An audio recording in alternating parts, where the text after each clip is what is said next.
Le président russe Vladimir Poutine a ordonné l'instauration de la loi martiale dans 4 territoires ukrainiens annexés en septembre par Moscou, Kherson, Donetsk, Lugansk et Zaporijjia, alors que son armée subit des revers sur le terrain et multiplie les attaques aux drones contre Kiev.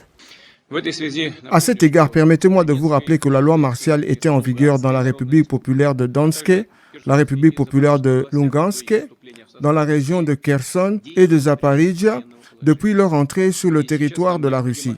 Et maintenant, il est donc nécessaire d'appliquer cette loi dans le cadre juridique russe. C'est pourquoi j'ai signé un décret sur l'introduction de la loi martiale dans ces 4 sujets de la Fédération de Russie.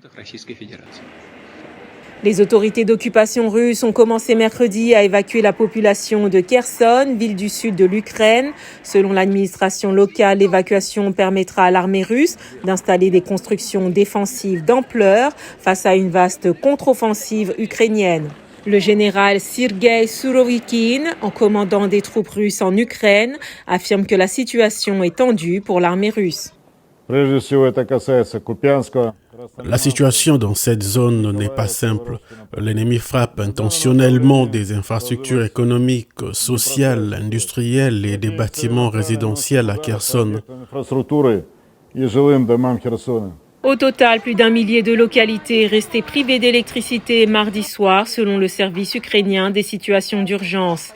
Le 10 octobre, des bombardements russes d'une ampleur inégalée depuis des mois, également sur des infrastructures énergétiques, avaient fait au moins 19 morts et 105 blessés. Ces attaques se poursuivent, notamment contre des cibles dans la capitale de Kiev. L'utilisation par Moscou de drones iraniens a été démontrée par l'Union européenne qui prépare des sanctions contre Téhéran.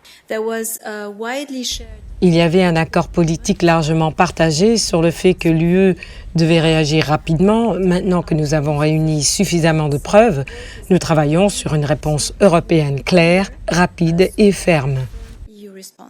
Téhéran a démenti avec véhémence d'exporter des armes vers les parties en guerre.